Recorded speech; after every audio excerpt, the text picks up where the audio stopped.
అప్పుడే ఇది సాధ్యమయ్యే పరిస్థితి వస్తా ఉందని చెప్పి కూడా మీకు తెలియజేస్తున్నా. నిన్న మొన్న దేశ మైనింగ్ చూశారు, శాండ్ స్కామ్, పెద్ద స్కామ్. మొత్తం ఈరోజు శాండ్ విషయంలో చాలా స్పష్టంగా ఉన్నాం. నేను ఒకటే అపీల్ చేస్తున్నా, ఇక్కడ ఉండే వాళ్ళకు కూడా ఫ్రీ శాండ్ ఇస్తా ఉన్నాం. ఎవరైనా ఎక్కడైనా తీసుకెళ్ళొచ్చు. అది ఇక్కడ వాళ్ళేవో తీసుకుపోలేని పరిస్థితి ఉంటే ఎవరో ఒకరి కలెక్టర్ ఒక అరేంజ్మెంట్ చేసి తక్కువ ఖర్చుతో ఎక్స్క్లవేషన్ చేసి వాళ్ళకి తక్కువ ఖర్చుతో చేరే విధంగా చేయాల్సిన బాధ్యత ఉందని చెప్పాం. ఇది కూడా మీరు గుర్తుపెట్టుకొని మనం అందరూ యాక్ట్ చేయాల్సిన అవసరం ఉంది. అదే మరి లిక్కర్ అధ్యక్ష, ఇది కూడా మనం చూసాం.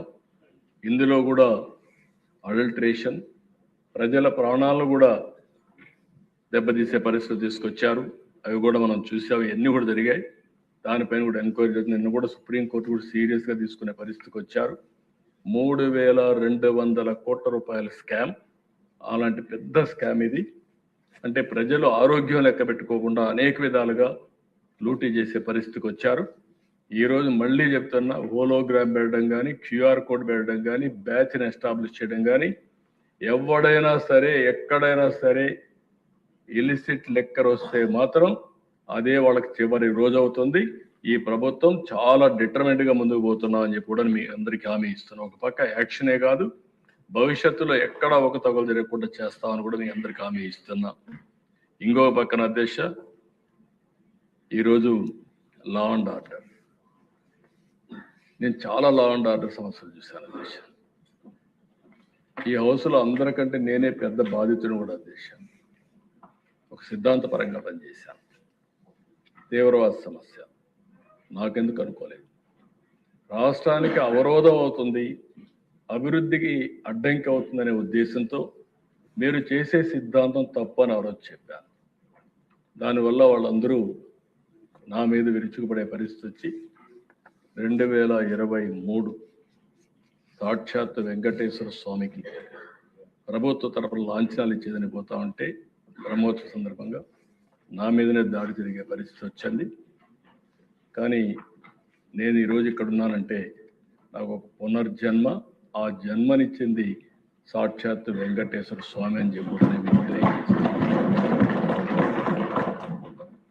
అదే మాదిరిగా రాయలసీమలో ఫ్యాక్షన్స్, ఈరోజు ఫ్యాక్షన్స్ లేవు.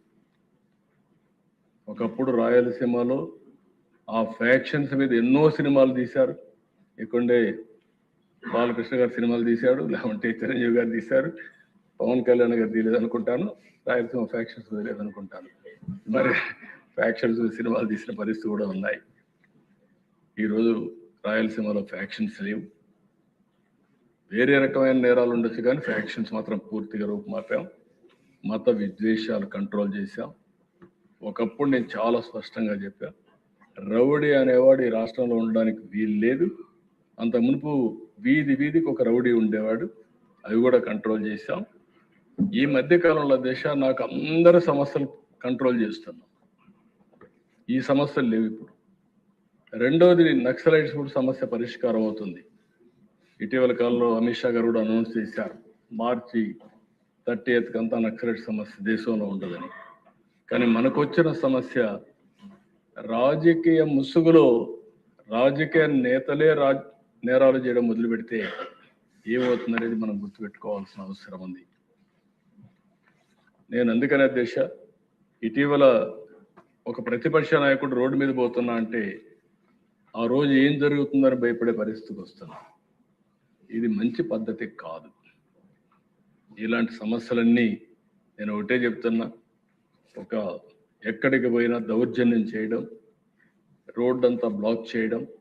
విజయవాడ నుంచి గుంటూరుకు పోవాలంటే 6 hours. ఇంకెవడు వాడికి నరకం అన్నమాట. ఎవడు రోడ్డు మీదకి వచ్చినా వాడికి నరకం. విజయవాడ నుంచి ఇబ్రహీంపట్నం పోవాలంటే 7 hours. ఏంటి అధ్యక్ష ఇవన్నీ? నేషనల్ లెవెల్లో నేషనల్ హైవేస్లో మీటింగ్లు పెట్టకూడదని, ఎక్కడ కూడా ట్రాఫిక్ జాములు కాకూడదని, ఈవెన్ విగ్రహాలు పెట్టకూడదని చాలా స్పష్టమైన ఆదేశాలు ఉన్నాయి అధ్యక్ష. అవి కూడా వైలేట్ చేసే పరిస్థితికి వచ్చారు. రెండో దేశాన్ని చెప్పకపోతే మళ్ళీ నేను ఫెయిల్ అయినట్టు అవుతుంది. దాన్ని ఏ విధంగా ఆలోచించాలో ఆలోచిస్తాం. తిరుపతి లడ్డు మీద కూడా